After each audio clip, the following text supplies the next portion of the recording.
Voters 3,32,00,000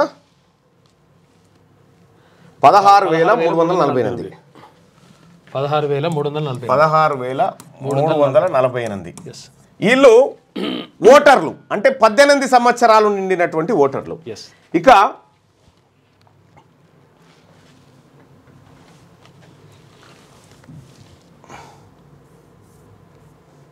వీళ్ళు ఓటర్లు అయితే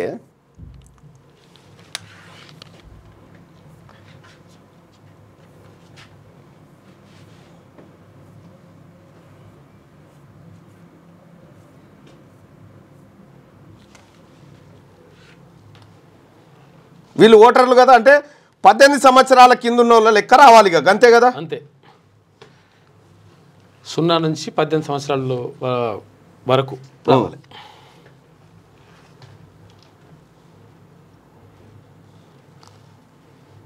ప్రభుత్వ పాఠశాలలు జూనియర్ కాలేజీలు కూడా కలపాలి. 62,30,504 మంది. ఎందులో primary schools 1 to 5th,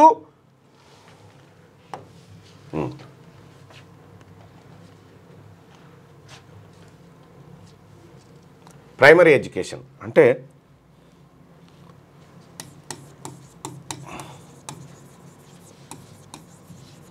primary education వాళ్ళు ఎన్ని స్కూళ్ళు ఉన్నాయంటే ఇవి 20,530 స్కూళ్ళల్లో 10,35,781. ఆ తర్వాత అప్పర్ ప్రైమరీ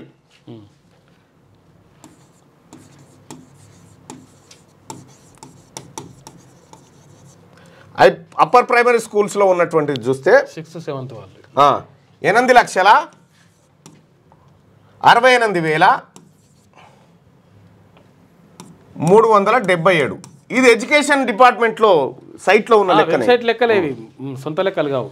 ఆ తర్వాత హై స్కూల్ 10th క్లాస్ వరకు ఉన్నటువంటి 8th 9th 10th వీళ్ళు 37,13,000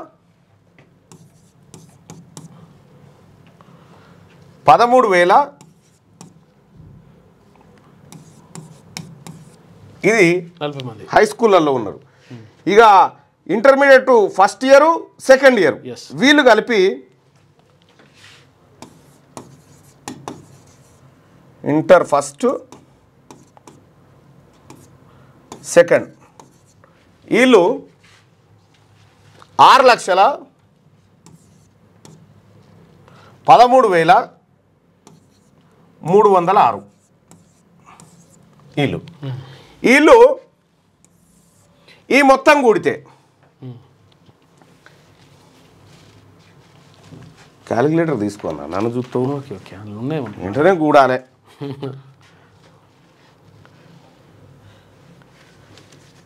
332 16 348 ప్లస్ 10 మొత్తం టోటల్ 62,305,4. ఇట్లా పట్టుకో ఇలా రా. ఇప్పుడు 3,94,46,852 ప్లస్ 0 నుంచి 5. అది కూడా చెప్తా. ఇప్పుడు మనకి ఎక్కడ దాకా వచ్చింది? బడికి పోయే 1వ తరగతి నుంచి ఇంటర్మీడియట్ వరకు బడికి పోయే పోరగాళ్ళ సంఖ్యతో పాటు ఓటర్ల సంఖ్య. అంటే బడికి పోని పిల్లలు 0 నుంచి 5-6 సంవత్సరాల పిల్లలు ఉన్నారు కదా, వాళ్ళ దాకా వాళ్ళ లెక్క దిద్దాం. ఇది ఎంత వచ్చింది? 3,94,46,46,852 మంది వచ్చిరుగా. ఇగో 0 to 6 years అని కొట్టేసి వచ్చేస్తాయి. Child population 0 to 6 years 38,99,000. ఇట్లా వెళ్ళిపోతుంది లెక్క. 0 to 6 years వీళ్ళు ఎంతమంది అంటే 38 లక్షల 38,99,000. ఇప్పుడు ఈ రెండు కూడితే 43,345 43 4 3 3 4 5 8 5 4 3 3 4 5 4 3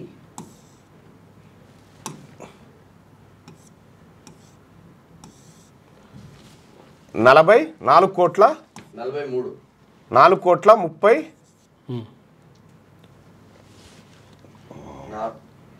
4 3 4 5 నెక్స్ట్ 4,35,35 లక్షల 34 852 సేమ్ రైట్. అంటే 4,34,05,852 మంది ఉండాలి తెలంగాణ జనాభా. ఇవి ప్రభుత్వ లెక్కల ప్రకారం 4,34,00,000 మంది ఉండాల్సిన జనాభాను 3,70,00,000 ఉన్నారని చెప్తా ఉన్నారు.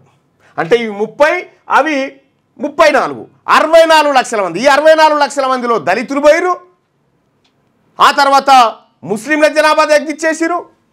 4,34,00,000 ఒరిజినల్ జనాభా, ఒరిజినల్గా ప్రభుత్వ లెక్కల జనాభా ఇది. లేదయ్యా డబుల్ ఓట్లు ఉన్నాయనుకుందాం, ఒక్క 10 లక్షలు తీసేయి, 10 లక్షలు తీసేసేయి, 10 లక్షలు తీసేయి, 4,24,00,000 అయితే వచ్చేస్తుంది కదా. 4,24,00,000 రావాలి కదా. ఎన్నో పేజీది? ఇక్కడ సైడ్ 292 పేజా? మా గంత పెద్దగా ఉందా ఇది మేనిఫెస్టో?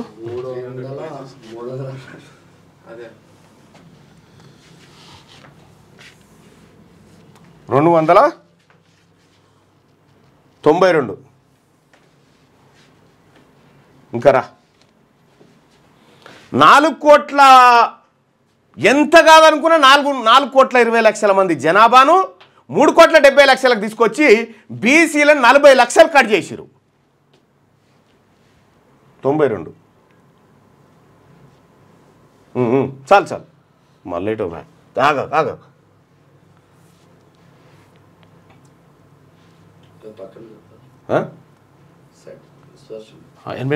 92 అంటే పైకి వెళ్ళాలి.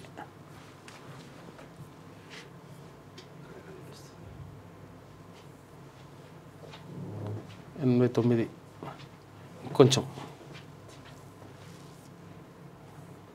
ఓకే.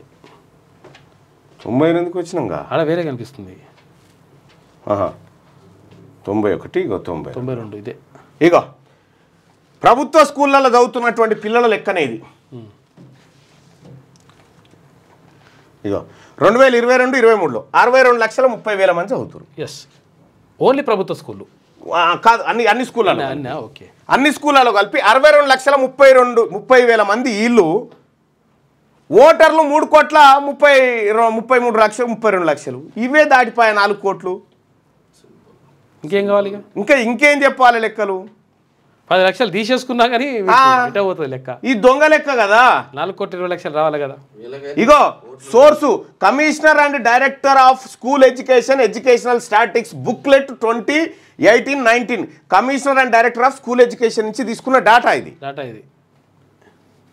పచ్చి తప్పు, శుద్ధ తప్పు. బీసీ ప్రజలారా, ఇక మనం ఎట్టి పరిస్థితుల్లో ఉపేక్షించడానికి వీల్లేదు, అయిపోయింది. వీళ్ళు చెయ్యకూడదు అని డిసైడ్ అయిపోయినారు. బీసీ ప్రజలారా, వీళ్ళకు మనకు ఈ అప్పర్ క్యాస్ట్కి మనకు కుదరదుగా. వీళ్ళు చేయడానికి సిద్ధంగా లేరు, వీళ్ళు చెయ్యరు, మనది మనమే చూసుకోవాలి. ఇంకా పైపెచ్చు ఇంకొకటి ఏం జరిగింది చూస్తారా? ఇగో ఇదొక్కసారి చూడ్రి. ఇగో Telangana budget allocation SC ST బీసీల కోసం బడ్జెట్ అలొకేషన్ ఎట్లా జరిగిందో చూడ్రి. మొత్తం 25 లక్షల కోట్లు పెట్టిరు బడ్జెట్ ఇప్పటి వరకు. 2014 నుంచి మొన్నటి దాకా 25 లక్షల కోట్ల వార్షిక బడ్జెట్ పెట్టిరు. వార్షిక బడ్జెట్ పెడితే దీంట్లో మీరు చెప్పినట్టు 56% అనుకుందాం. ఈ 25 లక్షల కోట్లలో 56% అంటే 50% పెట్టుకో, 12.5 లక్షల కోట్ల రూపాయలు ఓబీసీలకు రావాలి. 12.5 లక్షల కోట్లు. కానీ మొత్తం ఇగో వీళ్ళు ఇచ్చింది ఎంత చూడ్రి. ఇవన్నీ కూడితే కూడా 1,00,000 కోట్లు కూడా కావు. ఇవి ఇలా ఖర్చు పెట్టింది లేదు. మళ్ళా 30,000 కోట్లు ఇగో 2014లో ఎస్సీల కోసం 3,256 కోట్లు పెట్టిరు, ఎస్టీలకు 1,540, ఓబీసీలకు 1,840 కోట్లు. ఇట్లా మొన్న బడ్జెట్లో ఎస్సీల కోసం 33,124 కోట్లు పెట్టిరు, ఎస్టీల కోసం 17,056 కోట్లు, బీసీల కోసం 9,200 కోట్లు పెట్టిరు. చూసుకో, 2,91,000 కోట్ల బడ్జెట్లో 9,000 కోట్ల రూపాయలు కేవలం బీసీలకు పెట్టి, అది ఖర్చే పెట్టలే, అలొకేషన్ అంతే. ఇప్పుడు బీసీలకు సంబంధించినటువంటి ఓవర్సీస్ స్కాలర్షిప్ ఇవ్వంటే సంతకం పెట్టలే, ఆడ బారేసిరు. చూడరి ప్రజలారా, ఇంత పచ్చిగా అన్యాయం జరుగుతూ ఉంది, ఇంత పట్టబగటీలు అన్యాయం జరుగుతూ ఉంది. మరి ఏం చేయాలి బీసీలు? తీన్మార్ మల్లన్న నివేదిక తలగబెట్టామంటే తలగబెట్టకపోతే ఏం చేస్తా? ఇంత దొంగతనంగా బీసీలకు రావాల్సినటువంటి ఉద్యోగాలు ఎత్తుకపోతారు. బీసీల లెక్క పందుల లెక్క చెప్పిరా కానీ బీసీల లెక్క చెప్పడానికి వీళ్ళు ఇష్టపడతలేరా? నిన్న మండల్లో ఓసీలే అంటావురు. ఎంత అన్యాయం అన్నా ఇది, ఎంత అన్యాయం అన్నా. మీ వాళ్ళు మాట్లాడతలేరన్నా. మేము చూస్తూ కూడా మేము అప్పర్ క్యాస్ట్లో ఉండి మేము ఏం అనలేకపోతున్నామన్నా. మీరు కదన్నా మాట్లాడుకోవాల్సిన వాళ్ళు చెప్తా ఉన్నారు. నేను ఎమ్మెల్యే కూర్చున్నాం అనుకుంటున్నాను. డిప్యూటీ సీఎం గారు నేను అడిగితే ఊకో అంటుండు. ఏం చెప్తాం బాయ్ సాబ్? ఏం బీసీఎం పాయల్ శంకర్ మాట్లాడింది 1,00,000% కరెక్టు. పాయల్ శంకర్ గారు మాట్లాడింది 1,00,000% కరెక్టు. ఉన్న బీసీ ఎమ్మెల్యేలు లేవాలి కదా సార్, ఇది అన్యాయం అని చెప్పి మాట్లాడాలి కదా. అన్ని పార్టీలలో ఉన్నటువంటి బీసీ ఎమ్మెల్యేలు, ఏ పార్టీనా కానీ. బీసీ ప్రజలారా, మనోళ్ళు బానిసలై ఉన్నారు ఆడ. మరి మీరందరూ కోరుకుంటారు, నేనైతే బానిసగా ఉండాలనుకోవట్లేదు, ఉండను కూడా. నేనైతే బానిసగా ఉన్నాను. నాకు బీసీ ప్రజలా మీరా అంటే నాకు బీసీ ప్రజలే ముఖ్యం, వీళ్ళు అవసరం లేదు నాకు. నిన్న మండల్లో మాట్లాడదంటు బీసీ అంశం సామాజిక సర్వేలు ఎక్కువ వచ్చినప్పుడు నాకు మైక్ ఇయ్యలే. ఎస్సీలకు సంబంధించినటువంటి అంశంలో మైక్ ఇచ్చారు నాకు. ప్రజలారా, ఒకటైతే క్లియర్గా నాకు అర్థమైంది, వీళ్ళు ఇంట్రెస్ట్గా లేరు. 42% రిజర్వే మేనిఫెస్టో వచ్చిందా? ఏది ఇది మేనిఫెస్టో కాదా సార్? సోషియో ఎకనామిక్ సర్వే ఇది.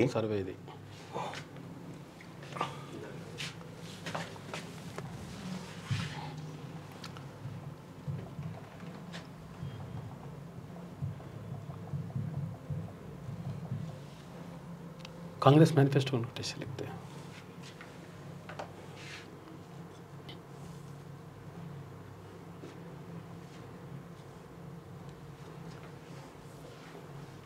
నలభై 42 పేజీల మేనిఫెస్టో ఇది.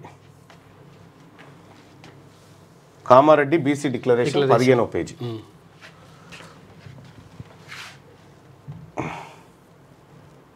ఇది 6, 7, 8, 9, 10,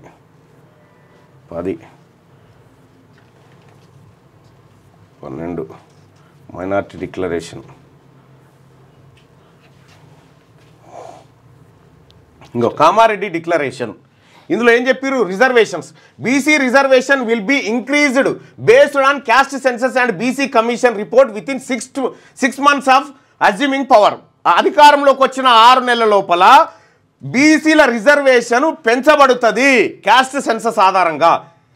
increase BC reservation to 42% from the existing 23 in local bodies to provide 23,973 new political leadership positions for BCs in Panchayat and municipalities. Provide subcategorization in BC reservation in local bodies. 42% reservation for BCs in government civil construction and maintenance contract లలో. Mahatma Jyotiba Phule BC subplan to be given statutory status and adequate funds in the first assembly session. Spends 20,000 కోట్ల రూపాయలు బీసీల కోసం ఖర్చు పెడతారు. 5 ఏళ్లలో 1,00,000 కోట్లు పెడతారు. 9,000 కోట్లు పెట్టిరు, రూపాయి ఖర్చు పెట్టిరు లేదో ఇప్పుడు ఎవరికి తెలియదు. ఇక్కడ మాకు చెప్పింది రిజర్వేషన్ పెంచుతామనేటువంటి మాట చెప్పిరు. 42% రిజర్వేషన్ ఇస్తామని చెప్పిరు, కానీ 42% సీట్లు ఇస్తామన్న మాట కాదు. మేము సీట్ల కోసం అయితే మేమెందుకు కోట్లేస్తాం? మాకు 42% రిజర్వేషన్ కావాలి. కాబట్టి ఇది తప్పుడు లెక్క. ఇది ఈ పోతున్నటువంటి విధానం తప్పుడు విధానం. ఎట్టి పరిస్థితిలో దీన్ని అంగీకరించడానికి సిద్ధంగా లేము. తెలంగాణ ప్రజలారా, లైవ్ చూస్తున్నటువంటి మిత్రులారా, ఇక్కడ ఒక మాట మీరు గమనించి చెప్పండి. కాంగ్రెస్ పార్టీ ప్రభుత్వం ఏది తెలంగాణ ప్రభుత్వం ప్రజలను మోసం చేసిందా? 100% బీసీలకు మోసమే చేసింది. 100% బీసీలకు ఇక మోసమే చేసింది. నో డౌట్ ఏం లేదనలా. ఇక పాపం నమస్తే తెలంగాణ వాళ్ళు నిన్న నుంచి పాప తీన్మార్మల నాకు నోటీసులు నీ ఊరి నాయన ఇంకా నువ్వు ఏ కాలంలో ఉన్నావు నాయన పోయి గాంధీ భవన్ కాడికి పోయి మా మహేష్ కుమార్ గౌడ్ గారి కాళ్ళు పట్టుకో, ఒక్కసారి నోటీస్ సర్వ్ చేయి తీన్మార్మల ఒక నోటీస్. మీరు కూడా చాలా మంది నేను మినిమం ఒక 100-150 బొమ్మలన్నా నాయి కాలువాలి కానీ 1-2 కాలిస్తే ఎట్లనే?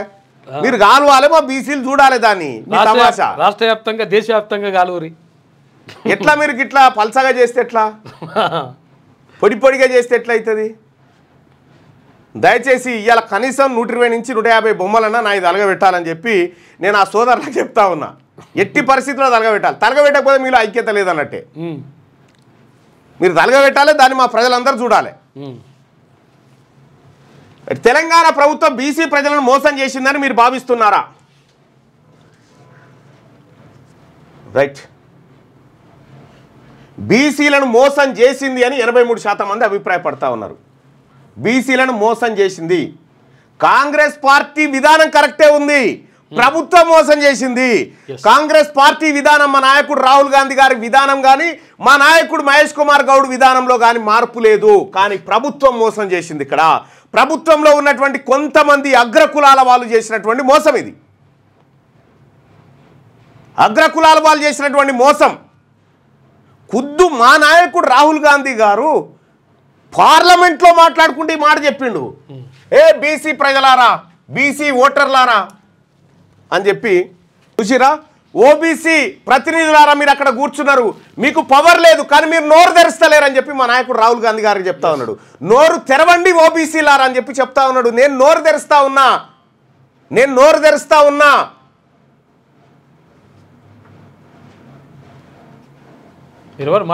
కాంగ్రెస్ పార్టీకి, మా నాయకత్వానికి, కాంగ్రెస్ పార్టీని ఇంకా 10 కాలాల పాటు కాపాడుకోవాలి రాహుల్ గాంధీ గారి ఆలోచనతో అనేటువంటి వాళ్ళకి ఏ ఇబ్బంది లేదు. తీన్మార్మలన్నకు నోటీసులు ఎందుకు? మమ్మల్ని ఏమో అన్నాడు, మీ అయ్య జాగిరా పార్టీ ఏమన్నది, అది మాది, బీసీలది మాది. ఆ పార్టీని వాడుకొని మీరు పెత్తనం చేసుకుంటా ఇది నడవదు. ఈ ధమ్కీలు, ఈ బెదిరిస్తామంటే నడవదు. ఎట్టి పరిస్థితుల్లో బీసీలు ఊరుకునే పరిస్థితిలో లేరు. బీసీలకు అన్యాయం జరిగితే పండబెట్టి కూడా తొక్కుతారు. అర్థమైందా? బీసీలకు అన్యాయం జరిగితే ఏదో మీ ఎమ్మెల్యేలు మాట్లాడతలేరంటే వాళ్ళ పరిస్థితి జనానికి ఎరికే వాళ్ళు చూసుకుంటారు. జనం చూసుకుంటారు వాళ్ళ పని. ఇంకా ఈ ఎమ్మెల్యేలు ఈ రిపోర్టు తప్పుడని చెప్పుడు ఇడిచిపెట్టి ఎంత పారదర్శకమైన సర్వే అని చెప్పి చెప్తా ఉంటారు. ఎంత దుర్మార్గమే అది. ఈ సర్వే బీసీ ప్రజలారా, ఈ సమగ్ర కుల సర్వే కాదు, అగ్రకుల సర్వే. ఇది అగ్రకుల సర్వే. ఈడబ్ల్యూఎస్ రిజర్వేషన్ కాపాడుకోవడానికి జానారెడ్డి ఆడిన డ్రామానే ఈ సర్వే. దీనికి ఎలాంటి అథెంటిఫికేషన్ లేదు, దీనికి ఎలాంటి ప్రామాణికాలు పాటించలేదు. ఇక్కడ ఒక కాలనీ, అంబర్పేట కాడ ఉన్న కాలనీ పేరేంది? తులసినగర్ కాలనీ. తులసినగర్ కాలనీలో 20,000 మంది ఉంటారు. ఇప్పుడే ఫోన్ చేసి మాట్లాడి 20,000 మంది ఉంటే ఒక్క సర్వే ఓడిపోలే వాడికి. తర్వాత ఇప్పుడు ఇక్కడ ఏది మల్కాజ్గిరి వార్డ్ నెంబర్ 138 ఆడిపోలే. అసలు ఏడ సర్వేనే జరగాలి. ఇదంతా ఫేక్ సర్వే. కాబట్టి దీన్ని నేను కాలబెట్టడాన్ని మీరు ఎవరైనా ఇబ్బంది పడితే అది మా ప్రజల అస్తిత్వాన్ని దెబ్బ కొడితే మేము ఖచ్చితంగా కాలబెడతాం. అన్న నమస్తే. హలో హలో హలో ఏం చేస్తున్నారు బీసీ ఎమ్మెల్యేలారా? మన నాయకుడేమో అంతగానం చెప్తా ఉన్నాడు, మాట్లాడండి రా ఓబీసీలారా, మాట్లాడండి, ఈ దేశం మీది, ఈ దేశంలో మీకు హక్కులు లేవు, అధికారాలు లేవని చెప్పి ఆయనలోని పెడతా ఉంటే మనం ఏం చేస్తా ఉన్నాం? ఇడా ముఖ్యమంత్రి గారు చేసిన స్టేట్మెంట్ పచ్చి అబద్ధం. నిన్న పచ్చి అబద్ధం. నిన్న ముఖ్యమంత్రి గారి స్టేట్మెంటే పచ్చి అబద్ధం. దాన్ని ఖండిస్తున్నాం మేము. హలో, గుడ్ మార్నింగ్ అన్న. ఇప్పుడు చెప్పండి. బాయ్ సాబ్, మీది ఎక్కడ? అంబర్పేటలో ఏ ఏరియా? గోల్నాకలో. ఇప్పుడు మీ ఏరియాలో ఈ సమగ్ర కుల సర్వే చేసిరా? సమగ్ర సర్వే మా ఇంటికే రాలేదు. సమగ్ర ఇంట్లో చెప్పాలి, మీ కాలనీకి వచ్చిరా? పోనీ మా కాలనీలో కూడా ఒక ఇంటికి కూడా ఒక స్టిక్కర్ లేవు డోర్లో. ఇగో ఇది కథ. ఎందుకు చేస్తారు ఈ దొంగ సర్వేలు? ఎవరిని మభ్య పెట్టడానికి? జానారెడ్డి గారు గోల్నాక దగ్గర ఖబర్దార్, బీసీల తరపున చెప్తా ఉన్నా. ఇలా నువ్వు బీసీల ద్రోహిగా నిన్ను ప్రకటిస్తా ఉన్నాం. బీసీల ద్రోహిగా నిన్ను ప్రకటిస్తా ఉన్నాం. నువ్వు చేసిన మోసమేది, నువ్వు చేసిన కుట్రనే ఇది. రాహుల్ గాంధీ సాబ్, మీరు అక్కడ చెప్తున్నది ఇక్కడ వీళ్ళు దొంగ లెక్కలు చేసిరు. ఇక్కడ బీసీలను మోసం చేస్తా ఉన్నారు వీళ్ళు అధికారం కోసం. మీరు అధికారాన్ని కాపాడుకుంటాం 10 కాలాల పాటు మీరు కాపాడుకోలేరు. మీరు అధికారం మీరు కాపాడుకోలేరు. ఈ అధికారం మాది, బీసీలది. ఇలా 40 లక్షల మంది బీసీలను చంపేస్తావా నువ్వు లెక్కలు చేసి? 33 లక్షలు ఉన్నటువంటి ఓసీలను, ఓసీలు 10 ఏళ్లలో 16 లక్షల మందిని అన్నారు. హలో, గుడ్ మార్నింగ్ అన్న. మార్నింగ్ సుదర్శన్ భాయ్. ఒక్కోసారి సినిమా మల్లన్న గారు మాట్లాడుతున్నా. హలో అన్న, నమస్తే అన్న. అన్న నమస్తే అన్న, బాగున్నారా? బాగున్నా. మీది ఎక్కడన్నా? నేను 138 డివిజన్ అన్న. ఎక్కడ? మల్కాజ్గిరిలో. ఇప్పుడు మీరు ఈ కుల సర్వేలో మీ ఇంటికి వచ్చిరా అన్న? రాలే అన్న, ఎవరు రాలేదు. మీ కాలనీకి వచ్చిరా? కాలనీ కూడా రాలేదు. అసలు కాలనీకి ఒక 2-3 స్టిక్కర్లు వేసారు, కాలనీలో ఎక్కడ కనిపించలేదు అన్న. మీ కాలనీలో జరిగిన ప్రజలారా ఈ లైవ్ లో కొన్ని 100 మంది నేను రెడీ చేసి పెట్టిన. 100 మంది, కొన్ని 100లే చూపిస్తావాడు. ఇవి ఇంట్లో కూడా చూపిస్తాం. ఒక నిమిషం. వాళ్ళు పెట్టిన 100 మంది నిన్న అన్ని మొత్తం నెంబర్ ఇస్తే వాళ్ళు వచ్చి పెట్టారు కదా, అవన్నీ కూడా రికార్డ్ చేసి పెట్టినాం. కొన్ని చూపిస్తాను నేను అసలు యాక్చువల్గా. ఇంకా వాళ్ళు పెట్టినాయి చూడండి. ఫోన్ నెంబర్లు కూడా ఉంటాయి, పైన ఉంటాయి చూడండి క్లియర్గా. అట్లా apartment in spite of me checking with them to come hour apartment for survey they did not come. చూడు, ఇది ఒకట. తర్వాత ఇంకోటి కామెంట్స్ ఒకసారి చూద్దాం. అసలు ఎక్కడ చేయలే, రాలేదు. ఇది దొంగ సర్వే, ఇది దొంగ సర్వే. దళితులను 1,75,000 మంది దళితులను చంపేసిరు, 1,00,000 పైచిలకు మంది ముస్లింలను చంపేసిరు. బీసీలను 40 లక్షల మందిని చంపిడు జానారెడ్డి. అయితే అసలు యాక్చువల్గా బీసీలు మొత్తం 63 లక్షల మందిని చంపిన్రు ఈ సమగ్ర కుల సర్వే ద్వారా. వాళ్ళంతా బీసీ, ఎస్సీ, మైనార్టీలు. ఈ క్యాస్ట్ కాడ పెన్సిల్తో రాసుకున్నారట. పెన్సిల్తో రాసుకొని ఆ తర్వాత దాన్ని రెడ్డి అని చెప్పేసి లేకపోతే ఇంకా పెట్టేసి ఓసీ అని పెట్టుకో. ఇది జరిగిన మోసం ప్రజలారా. దీన్ని ఎట్టి పరిస్థితిలో టాలరేట్ చేయడానికి మేము సిద్ధంగా లేము. మా దగ్గర కూడా రాలేదు, ఎన్టీఆర్ కాలనీ రాలే అని చెప్పి చెప్తాను. చూడండి, రాలే, ఎక్కడికి రాలే. ఇది మోసం లెక్క. మీకు దమ్ముంటే, ఈ రాష్ట్ర ప్రభుత్వానికి దమ్ముంటే, మీరు చేసినటువంటి లెక్క ఉంది కదా, అందులో ఎవరెవరి వివరాలు ఏంటి కులాల వారికి బయట పెట్టి. ఇగో సరూర్ నగర్ లింగోజీ కూడా 18 సర్కిల్లో కూడా చేయలేదు. చూడండి, ఇక అది హైకోర్టుకు పోవన్నా ఏం చేయాలి, ప్రజా కోర్టుకు పోవన్నా తెలుసుకుందాం దగ్గరలోనే. బీసీ ప్రజలారా, ఈ రెడ్లు మనకు చేయడానికి సిద్ధంగా లేరు. మరి మనం రెడ్లకు ఓట్లు వేయడానికి సిద్ధంగా ఉన్నామా ఎమ్మెల్సీ ఎన్నికలలో? తెలుసుకోండి. మా కాలనీ వీళ్ళు మనకు సిద్ధంగా లేరు. వీళ్ళు ఈడబ్ల్యూఎస్ కోటాను కాపాడుకోవడానికి సిద్ధంగా ఉన్నారు. ఇప్పుడు మళ్ళా ఈ ఎమ్మెల్సీ ఎన్నికల్లో వాళ్ళని గెలిపించి ఆడికి తోలిచ్చి వాళ్ళ బలం చేకూరుస్తారా, లేకపోతే ఈడబ్ల్యూఎస్ కోటాను బొందబెట్టడం కోసం, మన బీసీల హక్కులు కాపాడడం కోసం బీసీల కోట్లు వేస్తారా? మీరే తెలుసుకోండి. ఇక మా కాలనీ కూడా రాలేదు. మళ్ళీ పటాన్చెరు, శాంతినగర్. సో ఇట్లా ఎక్కడికక్కడ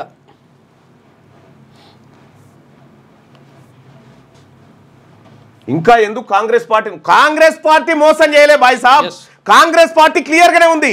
కాంగ్రెస్ పార్టీ విధానాన్ని అమలు చేయాల్సిన ప్రభుత్వంలో ఉన్న పెద్దలు మోసం చేసిరు, ప్రభుత్వంలో ఉన్న అగ్రవర్ణాలు మోసం చేసిరు. రాహుల్ గాంధీ గారు క్లియర్గా ఉన్నారు, మహేష్ కుమార్ గౌడ్ గారు క్లియర్గా ఉన్నారు. వీళ్ళు లేరు. ఈ ప్రభుత్వంలో కూర్చున్నటువంటి వాళ్ళు లేరు. మంత్రి పదవుల కోసం ఆశపడి బీసీలడ మోకరిల్లి కూర్చున్నారు. బీసీ ఎమ్మెల్యేలు మోకరిల్లి కూర్చున్నారడ మంత్రి పదవుల కోసం.